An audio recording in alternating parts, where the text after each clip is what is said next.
I want you to picture the most American story you can. A kid grows up in a dying steel town in the Midwest. He deals with chaos, danger, and addiction at home. He has no support system. For him, even making it out alive was a dream. But then, against all odds, he gets out. First, J.D. Vance does a tour of duty with the Marines. Then he graduates top of his class at Ohio State. Then he just keeps magically rising higher and higher through Yale Law School, into venture capital. Then he drops a best-selling book. Our guest today grew up poor in the midst of the dysfunctional culture of Appalachia. J.D. Vance and his hillbilly elegy. Then he's elected into the Senate. Are you a racist? Do you hate Mexicans? And then finally, he becomes the Vice President of America. So help me God. Congratulations, Mr. Vice President. He does it all by the age of just 41. It's impressive, almost too much so. In the end, it became so impressive that it was impossible to ignore. How exactly does a guy with almost no political resume, who spends years publicly trashing the movement he ends up joining, Trump is a really bad candidate, and frankly, I think a really bad person, suddenly have an ocean of money, media support, and institutional backing the second that he decides he wants power? I formally declare President Donald J. Trump and J.D. Vance as the Republican nominees for President and Vice President of the United States. Well, here's the problem. The rise of J.D. Vance wasn't really sudden at all, because in reality, he's only one small piece of a much larger, more complicated puzzle that many people believe is intended to slowly destroy our future in the name of money, power, and capital. Because you can't overthrow a country like the US with tanks and guns. Nobody can beat us. We have the strongest military in the world by far. You do it with narratives, with stories. You do it by inviting everyone to believe in their own downfall while making yourself look like the savior. Whether they were eating geese or dogs, is that really what we're going to hang our hat on? And so this is the story of J.D. Vance. Or perhaps, more importantly, it's the story of the money, the ideology, and the people that made his perfectly calculated hypocrisy possible in the first place. This video is brought to you by Nebula, the only place where you can watch Mad Kings, my new favorite docuseries that dives deep into the lives of some of the most insane and eccentric leaders of the modern era. So go to nebula.tv/Volksgeist to see that and countless other documentaries and movies from some of the best creators on the internet.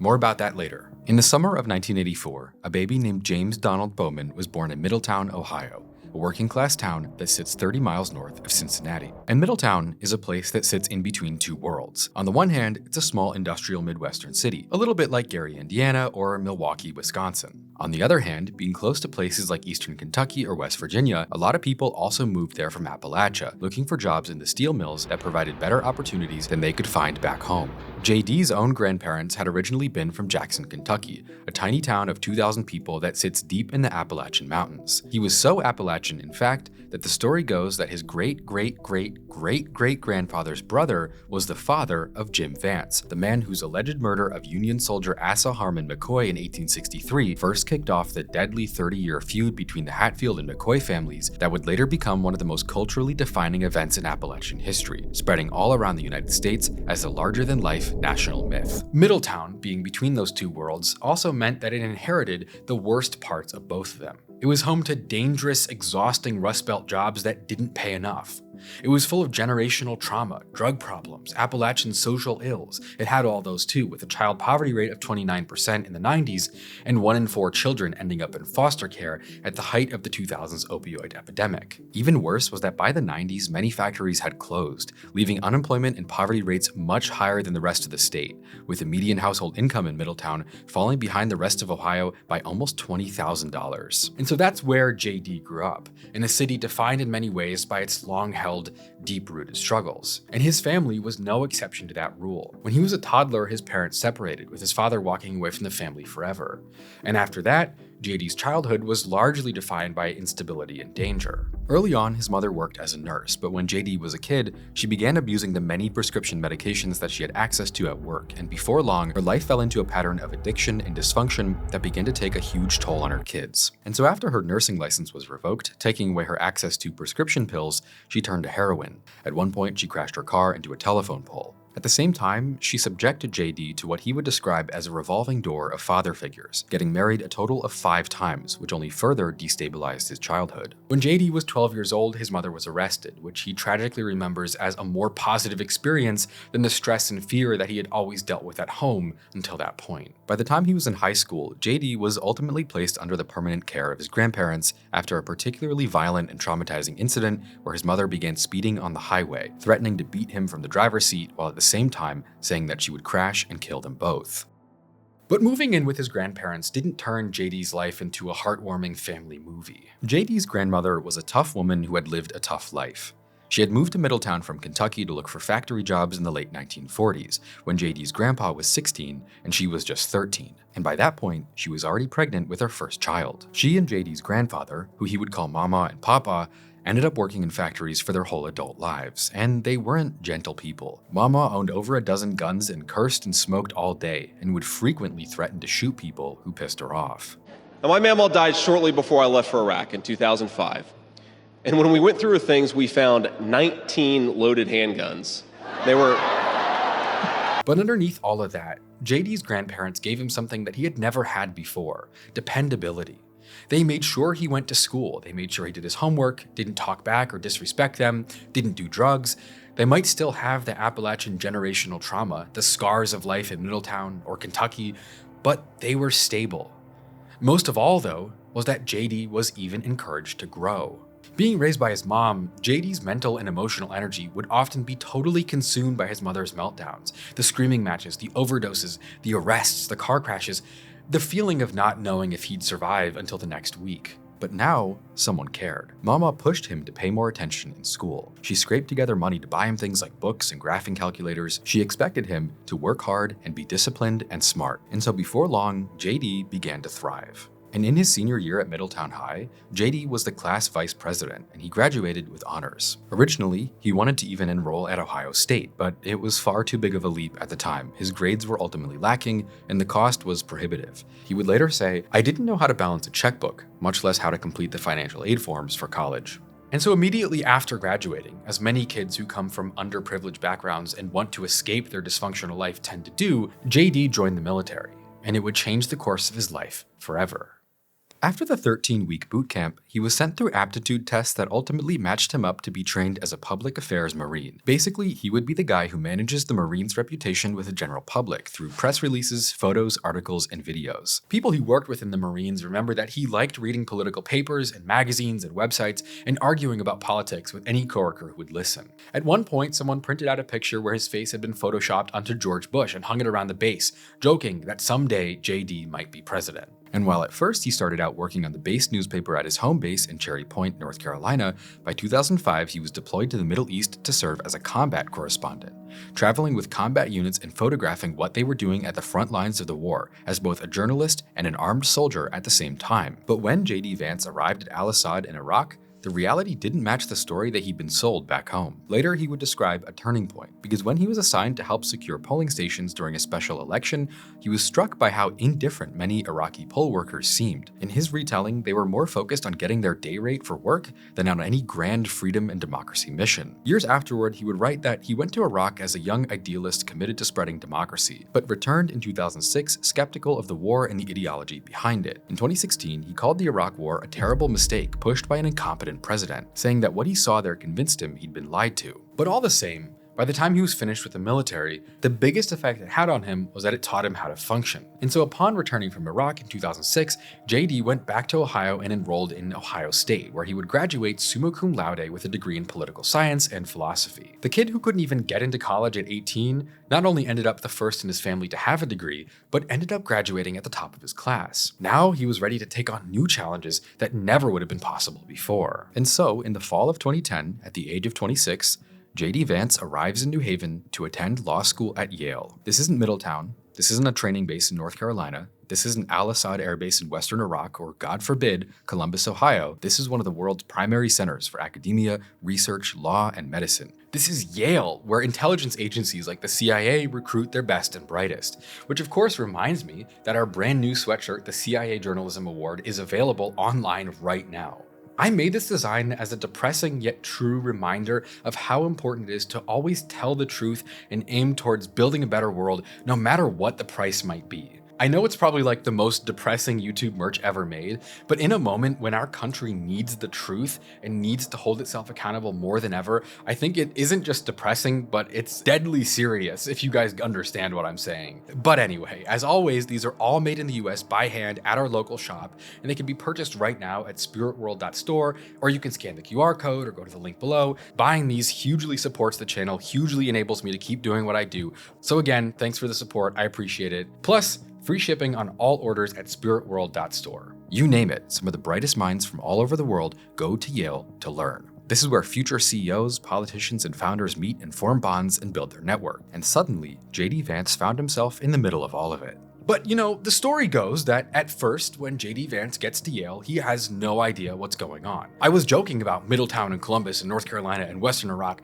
but genuinely, those are basically the only places JD Vance had been in his life when he was 25 years old. He didn't know how to socialize with kids who grew up in penthouses in New York City, the children of professors, Chinese people. He later said, "At Yale Law School, I felt like my spaceship had crashed in Oz. People would say with a straight face that a surgeon mother and an engineer father were middle class. In Middletown, $160,000 is an unfathomable salary. At Yale Law School, students expect to earn that amount in the first year after they graduate." Basically, when he got there, it was probably a culture shock. You know, he was an outsider who didn't understand even the most basic rules of upper echelon socializing. In one story he tells, set during a networking event at a fancy restaurant in downtown New Haven, he had to go call his girlfriend in the bathroom to ask her how to use all of the different fancy spoons that he had never seen before in his life. But the thing about a place like Yale is that even if you show up not knowing which fork to use, you're going to be so surrounded by elite, successful, intelligent people that it's going to change your life no matter what. And so as JD Vance started to meet people and get to know them, it wouldn't be long before it was noticed that he wasn't just an awkward young guy from Ohio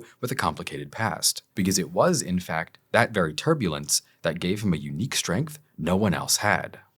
And so JD Vance isn't an outsider for long. Amy Chua, a professor of international business law and the early 2010s Tiger Mom celebrity, was one of the first people to point out what made him interesting. Not just his intelligence, but the story of his life, and the combination of those two things as the ultimate superpower. And so she would push him to treat that life story as an asset, something that people would want to hear, something that gave him credibility, even something worth turning into a book. At the same time, he finds stability in Usha Chilakuri, an Indian-American law student from San Diego whose parents were highly recognized academics in their fields. She helped him find his social footing in a world that was foreign to him, and within a couple of years, they were engaged. Perhaps most important of all, though, was one specific lecture that JD Vance attended in his first year, hosted by Peter Thiel, who 10 years earlier had co-founded PayPal and turned it into one of the biggest online companies of the early 2000s. After selling PayPal for billions, he had gone on to become a hugely influential investor that many in tech looked up to as a philosopher of science and progress. He had come to Yale to discuss his idea that, in fact,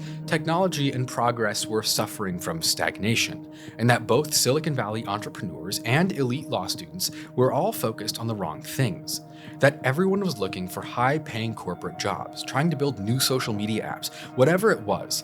The point was that those were both not truly innovative, but they were also not really meaningful to the people doing them either. Basically, Thiel's speech was, hey, go look for something that genuinely matters and makes you feel fulfilled, because in reality, they're probably the same thing, and you're also probably not getting either of those from your average law firm job. And that changed JD Vance's life. A few years later, he would write, "Peter's talk remains the most significant moment of my time at Yale. He articulated a feeling that until then had remained unformed, that I was obsessed with achievement not as an end to something meaningful, but to win a social competition. I looked to the future and realized that I had been running a desperate race where the first prize was a job I hated." And so ultimately, JD Vance walks away from Yale Law School a totally different person.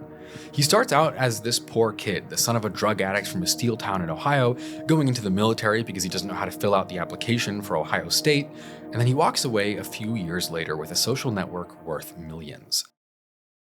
And so after graduating, JD first works as a law clerk in his family's home county in eastern Kentucky. Then after a year there, he gets hired at Sidley Austin, the same multinational corporate law firm where Barack and Michelle Obama first met while working as associates in the late 80s. But even then, he would stay there for less than 2 years. By 2016, J.D. Vance is in San Francisco, having taken a job in biotech at a company called Circuit Therapeutics that specializes in medical therapy. But then, after just a year there, he moves into venture capital, working at Mithril, a firm known for investing in energy, science, and medicine. But the story goes that the more J.D. Vance had achieved, the higher he climbed, from Yale to big law to Silicon Valley, the more he still felt isolated from everyone around him. Realistically, he had everything. 2 degrees, an insane resume, a fiance from an internationally connected family, powerful friends, he was making really crazy money. Basically, J.D. Vance had reached a point beyond what he ever could have imagined growing up in Middletown the way he did. If his career just kind of stopped here and he just kept climbing the corporate ladder in law or venture capital,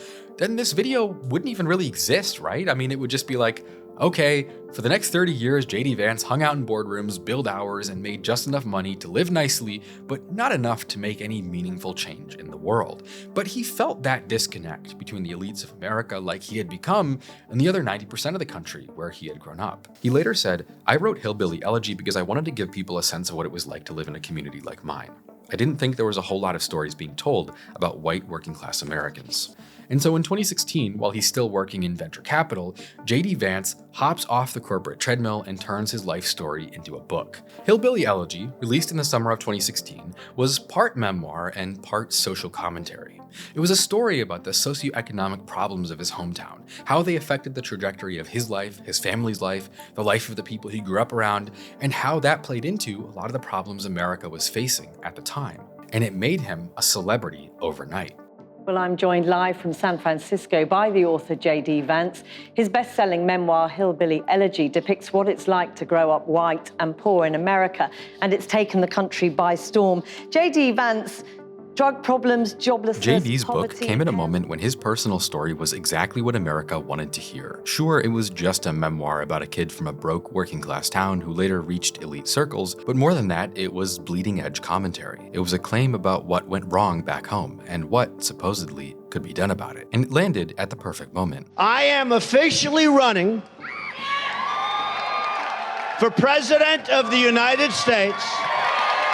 The summer of 2016 wasn't calm or normal. It was a full-blown media panic over Donald Trump's presidential run. Trump was bulldozing a field of 16 Republican candidates. Maybe it works for Hillary Clinton. It doesn't work Jeff, for anybody on this stage. I was a businessman. I got along with Clinton. I got along with everybody. Yeah, but the simple fact is... Excuse me. 1 second. No. I didn't want to. Donald, you cannot take more energy tonight. I like that. Pulling massive crowds and dominating cable news, and yet almost nobody in the professional political world really understood why. Right. I mean, I think he has some sort of connection with people that they feel is missing with the other candidates. His mix of right-wing populism, hardline conservatism, and reality TV-style aggression was rejected wholeheartedly by people inside the status quo. People who built their whole careers on the old consensus were suddenly forced to admit that they had no idea why a guy that they saw as a joke was connecting so deeply with millions of voters. Don't vote for him because he's tough. He's a baby with even smaller fingers. But it just so happened that most of those millions seemed to be the exact kind of people that J.D. Vance grew up around for his whole life. As the truth became obvious, it was an uncomfortable one. It was that the people who loved Trump so much were, as Hillary Clinton famously said, a basket of deplorables. And that the only reason Donald Trump was so beloved, so popular, was because he was speaking directly to what they were feeling for the first time. J.D. Vance could explain why people loved Trump, because the silent majority of working-class towns were falling apart, because normal, average people felt betrayed by the system, and because Trump represented a dissatisfaction with the whole situation. Vance understood why people loved Trump, because they hated everyone else. But at the same time, J.D. Vance could explain exactly why it would never work. He would call Trump America's Hitler, a dictator, a liar. Trump is a really bad candidate, and frankly, I think a really bad person. You name it. It was no secret how J.D. Vance felt about Trump's politics. He saw him as a dark reflection of all of the country's worst problems. I'm a never Trump guy. I never liked him. Look, we told you so. To all these white working class voters, we told you so. We told you that Trump was going to be a terrible candidate. We told you that you were an idiot if you voted for him. The problem is, if you take that attitude of sort of gloating over Trump's defeat, then you're playing into the very thing that gave rise to Trump in the first place, which is a feeling that the elites think that they're smarter than you and just think you're a bunch of idiots. And maybe J.D. Vance even was a conservative, but he was a principled, educated one. He recognized that America had real problems that needed to be fixed with conservatism. But he also made it clear that the MAGA conservative movement was never going to be the correct solution. I think it's totally fair to say that the policy elites of the Democratic Party haven't been totally concerned about the white working class. But at the same time, fundamentally what's going on and what Donald Trump has done is change the focus of the white working class from a sort of engaged and constructive politics to a politics of pointing the finger. Cable shows start bringing Vance on as the thoughtful hillbilly whisperer, the Yale-educated Marine who can sit in a studio and calmly explain why the forgotten white working class is lining up behind a guy that the rest of the system considers to be a clown. At one point, he even wrote an article in the New York Times called Barack Obama and Me, where he talks about looking up to Barack Obama as a personal role model for most of his adult life. He later said, "Eventually, I achieved something roughly similar to the president's early personal accomplishments. A law degree, a strong professional career, and a modicum of fame as a writer. There were many personal heroes in my life, aunts and uncles, sisters, a father who re-entered my life at the right time, but I benefited too from the example of a man whose public life showed that we need not to be defeated by the domestic hardships of youth." He wrote, "It is one of the great failures of the Republican Party that they were too often unable to disconnect legitimate political disagreements from the fact that the president himself is an admirable man." I think you guys get the picture. I don't know how else I could make it clear whose side J.D. Vance was on 10 years ago. I mean, for years, he was a CNN correspondent. He was writing op-eds. He was the guy when this discussion came up. In 2017, he even sells the film rights for Hillbilly Elegy, with a film adaptation coming in 2020 that ended up receiving 2 Academy Award nominations. And so J.D. Vance had made it all the way to the top of the liberal prestige pyramid. He's a best-selling New York Times author. He has a movie about his life. He was on every news network you can think of all the time, just commenting on the state of politics, giving his measured takes on the state of the country. And so in 2018, J.D. Vance and his family buy a $1.5 million mansion in a wealthy neighborhood of Cincinnati. This kid who grew up with no money, always worrying about how to make it from day to day, he now had more than enough to last a lifetime. But he moved back home for a reason. He later said, "I believe that the way our society is currently structured, with a lot of people who are very successful and well-educated, siloing themselves off in these coastal enclaves, being bad for the country and bad for those people." Like with everything else he did at the time, he wrote an article covering his thoughts. He said, "The unbelievable wealth and the way that it shields people from the problems of the real world, it's very easy to ignore the fact that there are a lot of people who are struggling." In his words, he was moving back to focus on what he really truly cared about, making his home a better place. More than that, though, it did obviously seem like the perfect setup for launching a career in politics. J.D. Vance was independently wealthy, he had moved back to his home state, and he had a coherent platform and reputation to run on. But in reality, the version of J.D. Vance who arrived back in Ohio would overnight become an almost completely, fundamentally different person than he had ever been before. And sure enough, just a couple of years later, in April of 2022, J.D. Vance runs an advertisement titled, "Are You a Racist?" And in it, he says, "Are you a racist? Do you hate Mexicans?" He launches into an ad supporting Trump's border wall, talking about Mexicans bringing fentanyl across the border, and blah, blah, blah. It was official. J.D. Vance was running for Senate, but he was doing it as Trump's guy.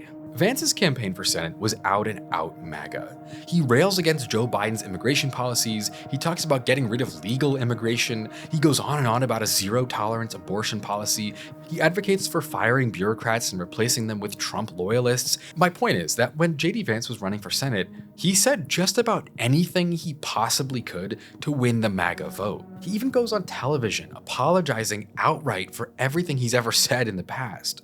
He's on Fox News saying, "I regret being wrong. I think Trump was a great president. I'm sorry for what I said." Well, first of all, Margaret, because I've always been open. And sometimes, of course, I've disagreed with the president, but I've also been extremely open about the fact that I was wrong about Donald Trump. I was wrong, first of all, because I believed some of the media stories that turned out to be dishonest fabrications of his record.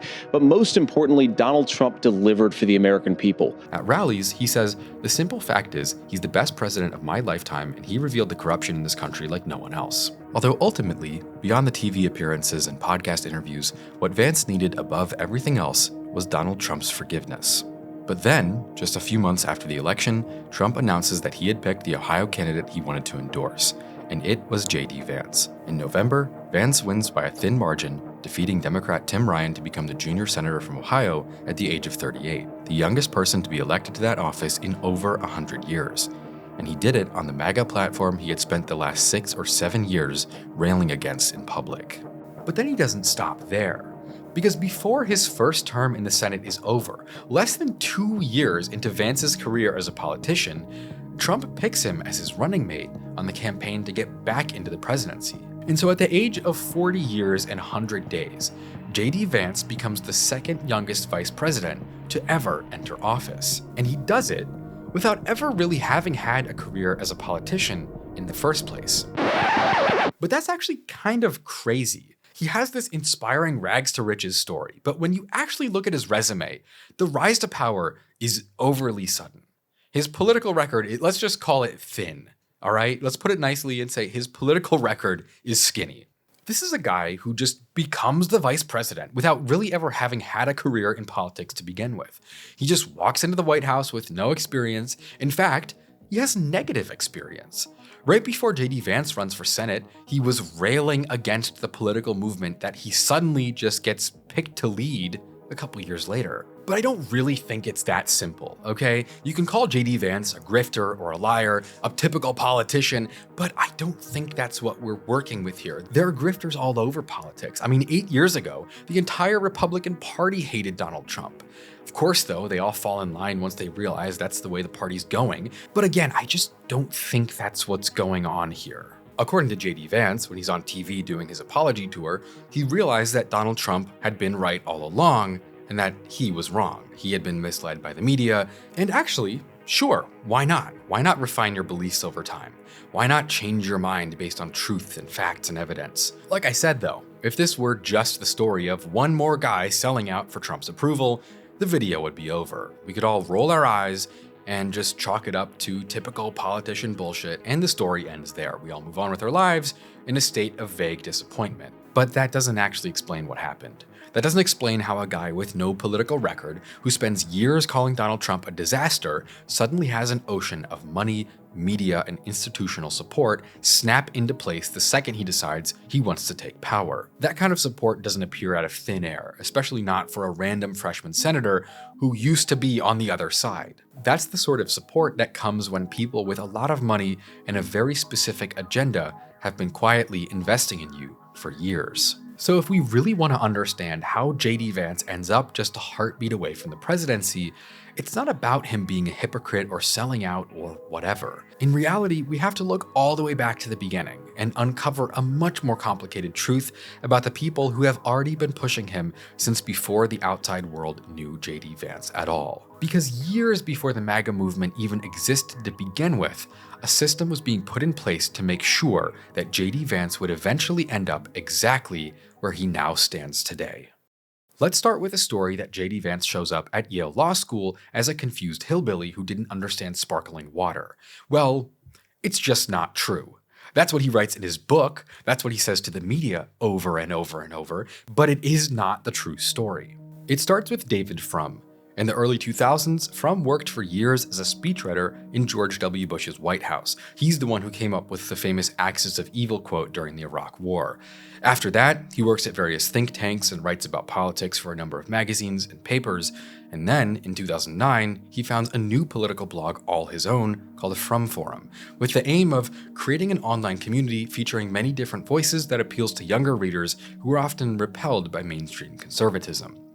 On there, he pays a bunch of young conservative readers to submit articles. And one person out of the many who would write articles for Frum Forum around 2010 to 2011 was a 25-year-old J.D. Vance, who was at the time studying at Ohio State after getting out of the Marines. Now, why is that? Well, back in the day, David Frum was starting a movement. He later writes, "I tried to imagine a reformed Republican Party, more economically inclusive, more modern, more environmentally aware. The project proved unsuccessful, to put it mildly." But while that project did still have juice, he quickly became a mentor for Vance.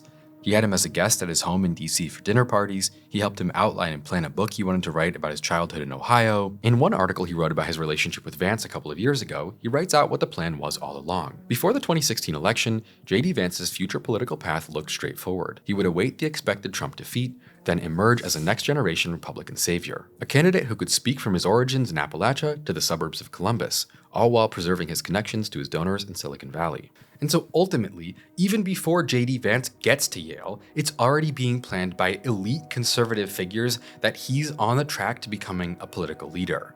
At the same time as he says he couldn't use a serving fork when he got to New Haven, he was, in reality, having dinner at George W. Bush's speechwriter's house.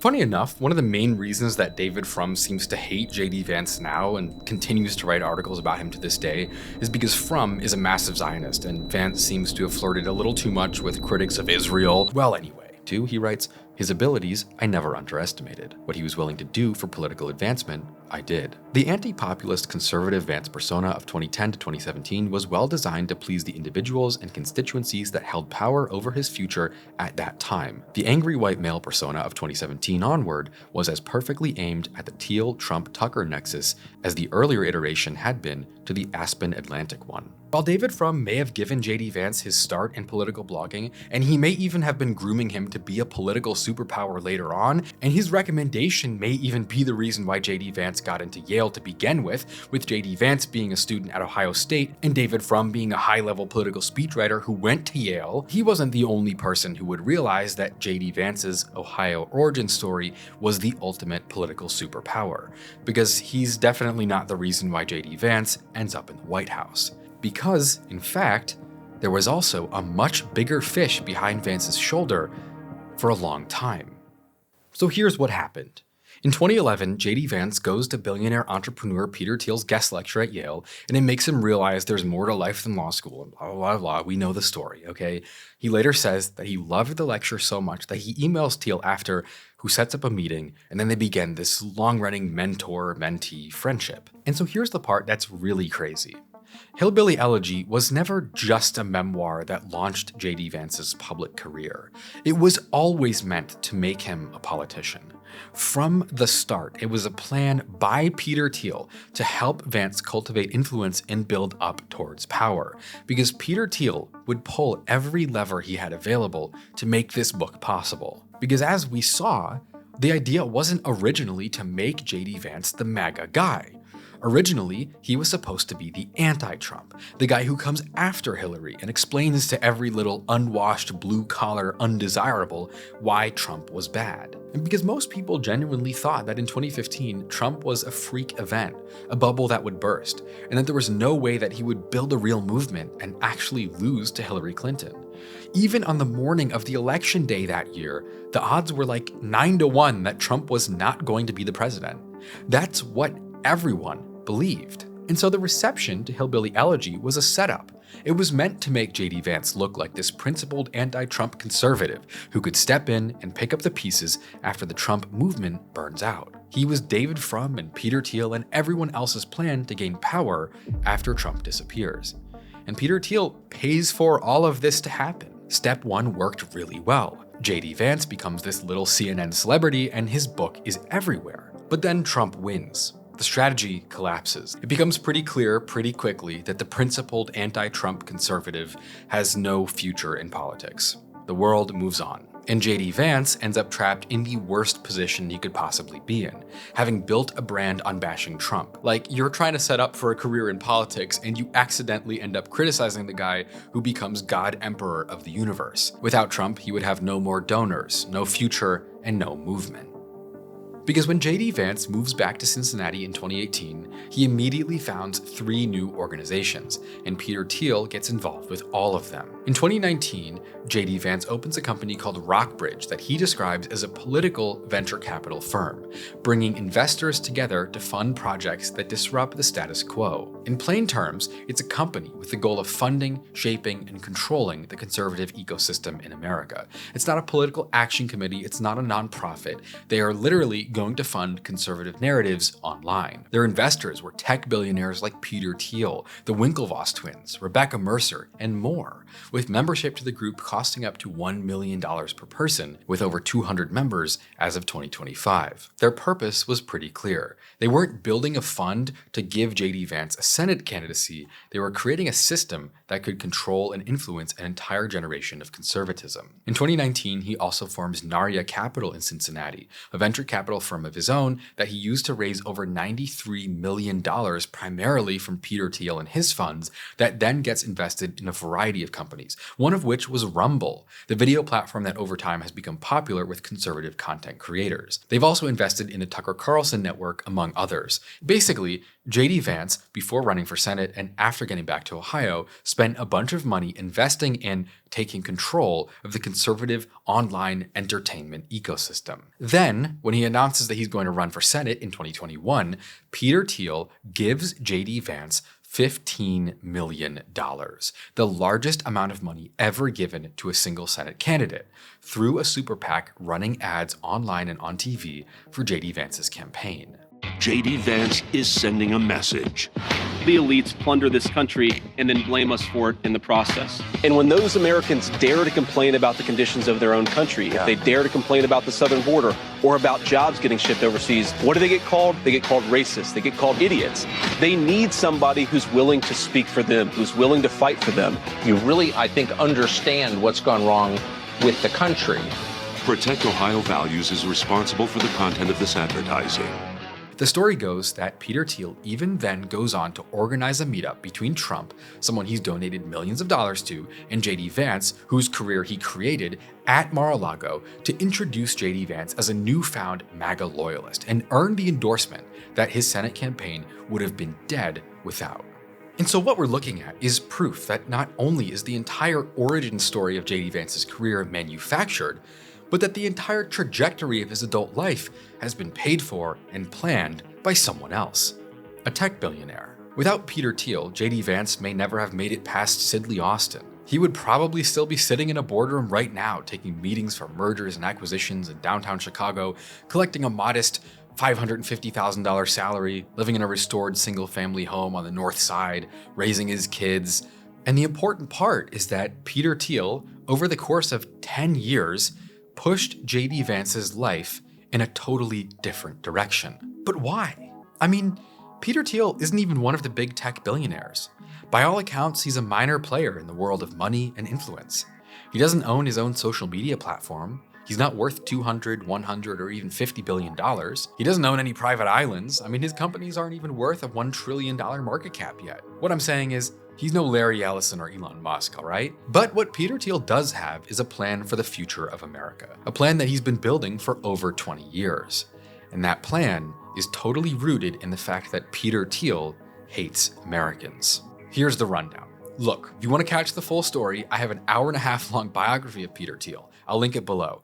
But essentially, in the late 90s, Peter Thiel co-founds PayPal, and it becomes one of the only companies to emerge on top of the dot-com bubble after it sells to eBay for $2 billion in 2001. But Peter Thiel doesn't go start more companies and make himself a celebrity entrepreneur or whatever, because he himself was never a tech bro. Peter Thiel had gotten degrees in philosophy and politics. He went to law school. His whole thing was that he was a libertarian futurist. He was big on low taxes, free speech, capitalism, small government, and most importantly, technology. But anyway, after PayPal blows up and he sells it and he has enough money to do whatever he wants, Peter Thiel goes and he starts investing in tech companies whose ideas match his in one way or another. He invests in Uber, Airbnb, SpaceX. Basically, he helps build these companies that were taking away services that were usually part of a bigger legacy industry or even the government and putting it in the hands of less regulated tech companies. His whole thing was that he wanted to foster global technological progress through the internet and away from government regulation. Over time, this makes him even richer and even more famous as the world of tech starts to see him as a philosophical investor. But along the way, Peter Thiel's ideas start to change. Stuff like 9/11 and the Great Recession in 2008. He slowly begins to convince himself that the American system is failing, that tech and progress is stagnating, and that the government is a messy, broken system that will never get out of his way so that he can move the world forward. And the problem, in his mind, ultimately became democracy. But I must confess that over the last 2 decades, I have changed radically on the question of how to achieve these goals. Most importantly, I no longer believe that freedom and democracy are compatible. And so Peter Thiel arrives at the conclusion that democracy is never going to work, mostly because people like him are going to be held back by welfare recipients or whoever who are more concerned with voting to improve their pathetic immediate surroundings versus putting efforts towards the greater good of the human race, which of course he thinks he could achieve if only there were less taxes and rules on capitalism. Peter Thiel wasn't alone either. In the late 2000s, there are guys like Curtis Yarvin and Nick Land who start to blur the line between tech and philosophy with the idea that liberal democracy has totally failed and needs to be replaced with a neo-feudal corporate monarchy, with countries run by national CEOs with unlimited power and no accountability to voters. By 2021, J.D. Vance starts quoting them openly. On a podcast that year, he repeats Yarvin's rage plan verbatim: fire government workers, replace them with Trump loyalists, and turn America into a country with no political accountability, a corporate takeover style approach to the government. No checks and balances, just throwing democracy aside like it's a roadblock. Like, honestly, I'm not even connecting the dots here like it's a conspiracy. J.D. Vance is an explicit follower of Curtis Yarvin and Peter Thiel's anti-democratic, anti-American, pro-capitalism ideas. So I mean, I think that there are two different ideas here, right? So one is like, you know, there's this guy Curtis Yarvin who's written about some of these things, and so one is to basically accept that this entire thing is going to fall. Curtis Yarvin and Nick Land also happen to be massively racist, while Peter Thiel himself grew up in a Nazi enclave in South Africa where people were still saluting depictions of Hitler in public in the early 90s. But essentially, Peter Thiel's thing is technological progress. He talks about wanting to cure diseases, colonize new planets, invent new currencies, and whatever else. But in his mind, the only way to do that is to destroy the American way of life and replace it with a brave new world where he would be king. It starts to become a deceptively evil idea, because I think we can all agree that Peter Thiel has a point. Let's be serious, okay? The idea that the information age has been a disappointment, it's pretty real. As a society, we don't invest in new systems that are for the broader benefit of humanity. We make platforms that get people addicted to slop content and brain drain our own society from the inside out. Our education and healthcare systems are clearly broken, literacy is down, our system is clearly not sustainable in a lot of ways. And so if someone comes along and says, hey, we need to actually focus more on improving things and making forward progress, I'm all ears. Of course, the only problem with Peter Thiel's vision of the world is that it's retarded. I mean, seriously. The idea of handing unrestricted, unlimited, king-level power over the government to a bunch of tech CEOs is ridiculous. It is beyond silly. We have seen over and over exactly what happens when capitalism doesn't get restricted or regulated fast enough to prevent disaster. After American corporations started sending manufacturing overseas for better profit margins, the country lost over 60,000 factories. Once thriving, growing, working-class cities like Detroit, Cleveland, St. Louis, Baltimore, Pittsburgh, even New Haven, J.D. Vance's college town, these places were slowly destroyed. New Haven itself lost 25% of its population over time. When its massive Winchester rifle factory, where many of the rifles that were used by various armies in World War I and II were built, closed in 2006, thousands of New Haven residents were left without jobs. And that is a very mild example of what happened all over America as factories were closed and labor was outsourced overseas. It has been horrible for America. I mean, there are cities that have lost 30, 50, even 70% of their population since the 1960s. I mean, we know this stuff, right? This is pretty basic. One of the most widely known downsides of capitalism is that it doesn't care what it breaks. It's the most robust economic system in the history of the world, and it has brought about unmatched progress, but it's so efficient that it will kill the same people who make its existence possible if you don't control it. But the idea that you would want to hand over massive unchecked amounts of power to the same class of people who operate on a profit incentive, the idea that we'd be better off with a CEO king, the idea that big tech needs to stand up and take over to make sure we keep moving forward, I think it's important to remember that progress doesn't always mean progress for everyone. So yeah, Peter Thiel, his Dark Enlightenment friends, they have this plan to put not just tech, but everything into the hands of the same people for whom humanity itself has historically been an afterthought. I just don't hear that and think, great idea. But I think ultimately, it seems like Peter Thiel's thing was never really progress, liberty, or freedom. It has always been power and control. Tech and progress is just how he frames his method of accruing more control and influence, is his route to power. He is someone who sees the world through this lens of violence and power and domination. Tech is how he gets there. But the good news is that Peter Thiel is just a kind of sociopathic freak who screams all this stuff into the void, right? I mean, tech founders, tech bros, they always have crazy ideas. So who really cares if Peter Thiel goes a little too far in addressing his concerns? Well, the problem is that when I said that Peter Thiel doesn't go found new companies after PayPal, that wasn't quite right. There is one. Founded in 2004, he called it Palantir, named after the magic seeing stone crystal ball in The Lord of the Rings that can see into the past, that while very useful, is simultaneously susceptible to corruption by evil. And the mission is to rebuild the American surveillance system. You see, in the wake of 9/11, it was revealed that essentially the guys who had carried out the attack were known to various American intelligence agencies, but there were dots that hadn't been connected on the back end, and that ultimately stopped the attack from being prevented. That's the official story. At the same time, the Patriot Act is passed, and basically what happens after 9/11 is that the sanctity of privacy for American citizens continues to get more and more eroded in the name of security. And so Peter Thiel looks at what's going on and he says, hey, a lot of those anti-fraud tools that we built at PayPal, catching bad transactions, stopping scammers, we may be able to repurpose those for preventing more crimes by watching people. And so over the next couple of years, Peter Thiel builds this mysterious Palantir platform where no one knows what it is and no one knows what they do. The only thing that people know is that they have contracts with the CIA, the FBI, the NSA, the IDF, every branch of the military, and local police departments all over the Americas and Europe. Over time, it becomes a little more clear. Palantir combines data collected by intelligence agencies and militaries to make spying and warfare more effective. It's a nervous system. It's a brain for the surveillance state. It makes Edward Snowden NSA look like a fucking angel. But the point of all this that I'm telling you right now is that the natural conclusion of Peter Thiel's lifelong obsession with freedom was never really about freedom. He was never a libertarian. It was about his freedom, his liberty, his money, his innovations. In the end, Peter Thiel has done nothing but make the very same problems that he spent his whole life arguing over worse.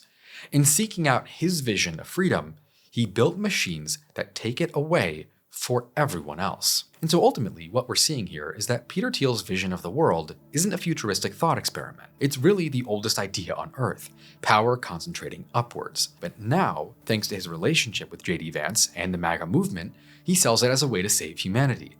But in reality, it's ultimately nothing but an attempt to enrich himself by any means possible, no matter what it costs for the rest of us. But with all that being said, why would the Republican Party be the vehicle that Peter Thiel chooses to invest in? Why would J.D. Vance be his guy? Well, it's because he's the perfect hypocrite to make Peter Thiel's ideas look normal. In 2015, Peter Thiel gets really into Donald Trump. You have to remember what the reaction to Trump was early on. Intellectuals hated him. Academics hated him. He was seen as this big nasty oaf who didn't respect the idea of the presidency, and a lot of the political gatekeepers at the time didn't really even get why he was so popular. He was even broadly hated by every other Republican. Back when Trump first came on the scene, a good portion of his own party was totally against him. I have to say, seeing him go deeper and deeper to the gutter, it's not easy to tick me off. But you mess with my wife, you mess with my kids, that'll do it every time. Donald, you're a sniveling coward, and leave Heidi the hell alone. I think one of the groups that hated him the most was big tech. In 2015, 2016, Zuckerberg, Jeff Bezos, Elon Musk, they're all railing against Trump as being dangerous for America, being hateful. Fearful voices calling for building walls and for slowing immigration. And instead of dividing people, we can help bring people together. They were loudly, outwardly against the MAGA movement. And so Peter Thiel, in that moment, stood completely alone as one of the only billionaire entrepreneurs at the time who was happy to stand on stage and endorse Trump for president. He was the only tech bro who was ready to give Trump millions to get him elected. But why? What was he seeing that no one else did? Well, like we talked about, Peter Thiel's whole thing for 20 years has been taking away people's freedoms, so he gets more freedom to get richer and more powerful. He has made $500 billion off a CIA-backed surveillance company that builds databases so the government can spy on citizens more easily. So in the process of getting more power, well, he needs to go around the government. That's what he has said many times. We need to go around the government to get more influence and control because democracy will never allow that to happen. So he needs another Trojan horse that can infiltrate the system even further. And so MAGA is the vehicle that Peter Thiel chose to get him there. Peter Thiel is a gay guy who's married to another gay guy and has a bunch of kids with him. He is not a MAGA culture warrior, okay? That's not what we're dealing with here. MAGA is the vehicle that he's going to use to get him his own personal goals. His support of JD Vance and Trump and all of that has absolutely nothing to do with him as a person. It has everything to do with his search for power and control. The problem, though, is that Peter Thiel's politics will never win in public. They will never be successful at face value in a democratic society, and he knows that. You can't just say, let's let billionaires run everything. That isn't a platform. No one's going to be down for that. So what you can do is you can make so much chaos that it becomes possible to do whatever you want in the background. And I think that's what we're looking at with a lot of recent political trends. Politics seems permanently focused on immigrants, trans panic, woke infighting, these opposing factions getting revenge on each other for culture war battles. All this stuff that's ultimately meaningless. It has no end, no beginning, it's vague and directionless, it's just a permanent culture war where we don't even remember why we're fighting anymore. At one point, JD Vance was even caught lying about Haitian immigrants in Ohio eating cats and killing children, but ended up openly admitting he made the story up completely while trying to play it off like he was doing it for some non-existent greater good. And it feels like we're so caught in this that we pay no attention to the slow destruction of the most fundamental aspects of American society. Labor is being automated, corporations are growing uncontrollably, the stock market is unsustainable, housing is out of control. Meanwhile, billionaires and corporations become more influential than ever before. The power of surveillance, the corrosive influence of social media platforms, it feels like the fabric of our society, our way of life, is being torn to shreds while we sit around arguing about far less consequential issues. Not only does Peter Thiel have Big Brother from 1984 at his fingertips, but he bought the vice president of the country, and no one says anything. And I think that's because they've successfully created a widespread demand for the systems that Peter Thiel will use to control society. People have been manipulated to be so anxious and angry and afraid that they're cheering for the very things that will take away their freedom in the long run. So that's why MAGA works for Peter Thiel. That's why JD Vance is his guy. The movement is so heated and charged up that it becomes this huge theatrical cover while he and people like him work to dismantle the roadblocks that stop them from accruing unlimited power. I mean, Peter Thiel is a fucking CIA contractor. Not even a contractor, he is more powerful than the CIA. His company is a network that sits on top of everything that every Western intelligence agency knows and does. And speaking of the CIA, I made this shirt I'm wearing right now as a symbol of telling the truth no matter what and rejecting the idea that it's anti-American to criticize our country.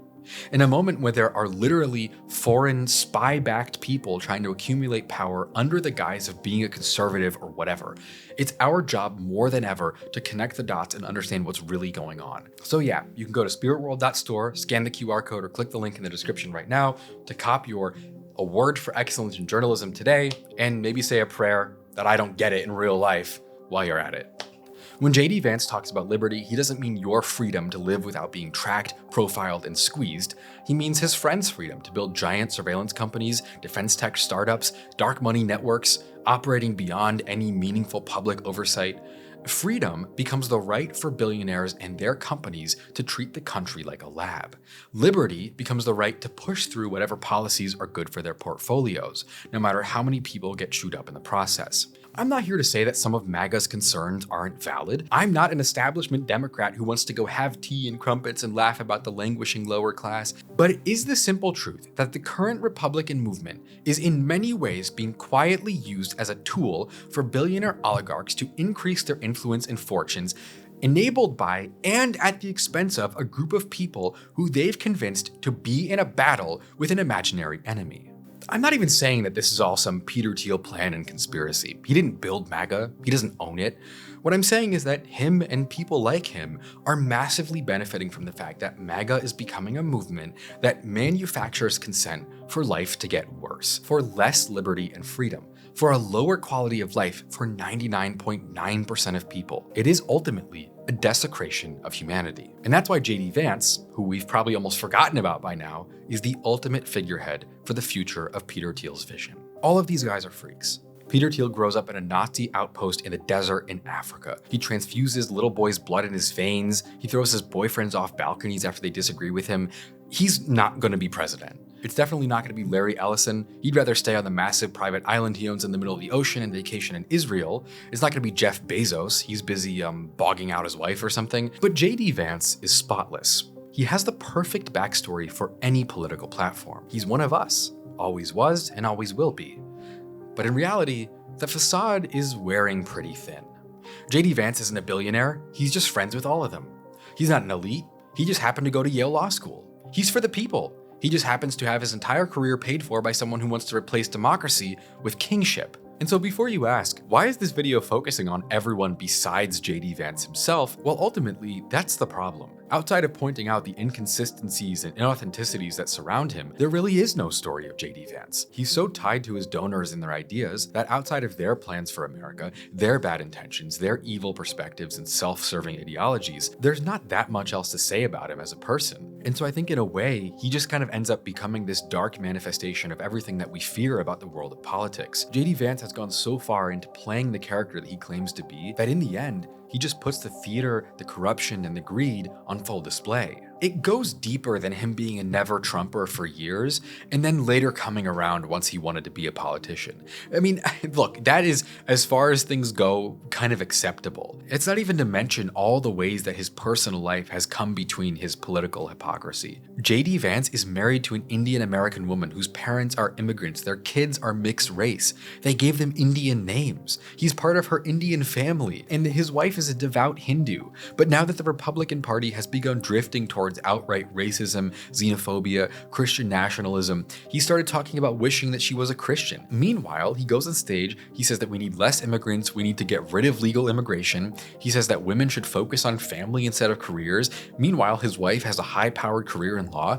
I mean, he's a total cosplayer, he's a LARPer. Even his religious faith has become a subject of hypocrisy. After being an atheist for his entire adult life, he converted to Catholicism in 2019. But since then, he's proceeded to do nothing but use Catholic teachings as a weapon for his political platform. It got to the point where both sitting popes during his political career, Francis and Leo, have gone out and all but outwardly disavowed what JD Vance was saying about Catholicism. It's everything about the guy. He spent his whole adult life in the upper echelon of society. The stories about him not knowing how to use a fork at some dinner at Yale, they're fucking ridiculous. His mentor, his best friend, is a CIA contractor that owns the world's largest private surveillance agency. He's not this guy from Kentucky. He's of the elite, he's for the elite, and he's been groomed by a guy who made billions of dollars building products for the CIA to spy on Americans. And JD Vance has said and done literally whatever Peter Thiel wanted, and that's how he ended up where he is. Like I said, no one wants to hear politics from Peter Thiel or any other billionaire. These guys are absolute freaks. They're ghoulish. And so this guy, this JD Vance that they've created, is the perfect bridge between their world and ours. He looks like the champion of the working class, but underneath, he's a tool for oligarchy. He can give a warm smile, tell relatable stories, put on a great act. He can make you feel like he's on your side, when in reality what he stands for is taking away our privacy, our dignity, our basic freedoms. All for the good of an increasingly horrifying cohort of accelerationist oligarchs. I'm not saying this because I hate America or because I'm not a patriot. I think the opposite is true.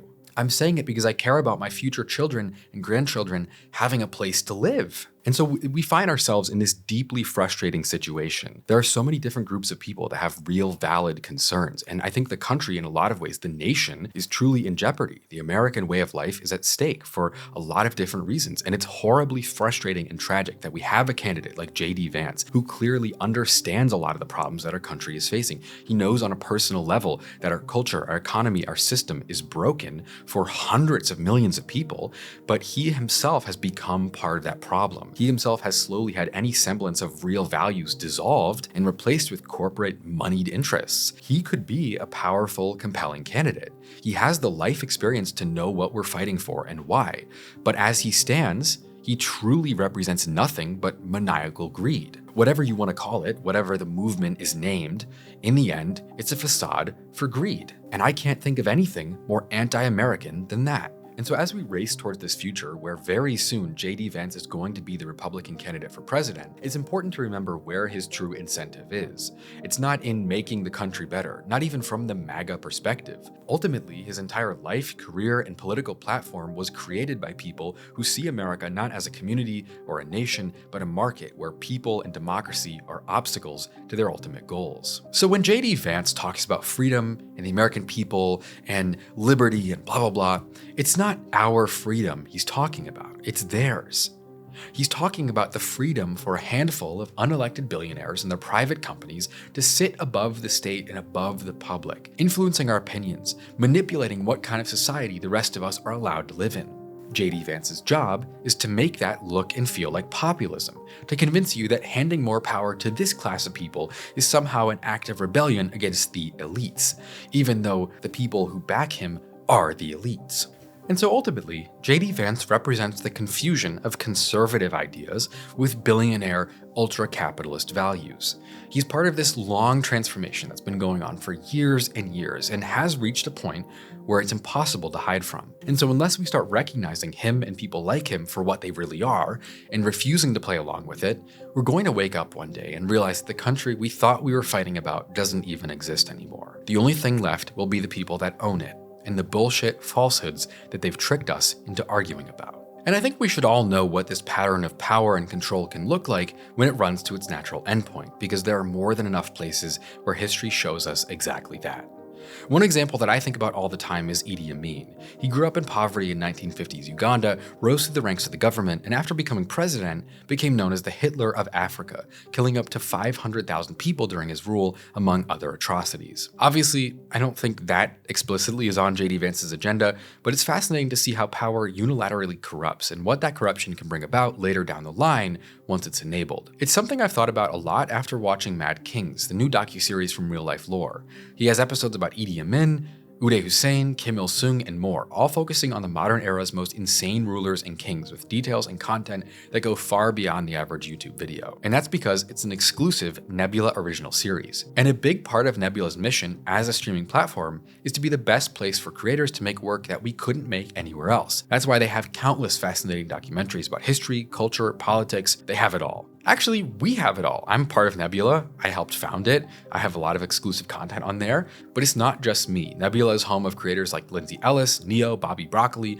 hundreds of others. Basically, if you want to see real, critical, fascinating, long-form content made with human creativity and research instead of AI-powered slop, there's no better platform. Of course, they have fun stuff too, exclusive original comedy shows like Abolish Everything, the hit travel game show Jet Lag. You'll keep coming back for more. Basically, Nebula is becoming the answer to the question, how do you make content that's high quality, interesting, and unique in a world that's increasingly filled with garbage? I mean, slop is everywhere in every definition. Low quality content farms, AI written or voiced trash, exploitative algorithms designed to make you mad, clickbait, excessive advertising. I think we get it, okay? All this stuff that the internet is completely overrun by, Nebula has none of that. So if you want to join a platform that's pushing entertainment forward, enabling us to make things we never could have made before, while staying true to the vision, you can get access to exclusives like Real Life Lore's Mad Kings docuseries and so much more by joining Nebula today. But the best part is that Nebula isn't just the most interesting video platform anywhere, it's also affordable. Right now, if you use the link nebula.tv/Volksgeist, you can get 50% off your yearly subscription, which will come out to just $30 for the year with a 3-day free trial included. That's nebula.tv/Volksgeist to to get 50% off your subscription, just $30 a year, to the most interesting video platform on the internet. That's nebula.tv/Volksgeist to hugely support the channel and get a year of Nebula for just $30, where you can go watch Mad Kings and so much more right now.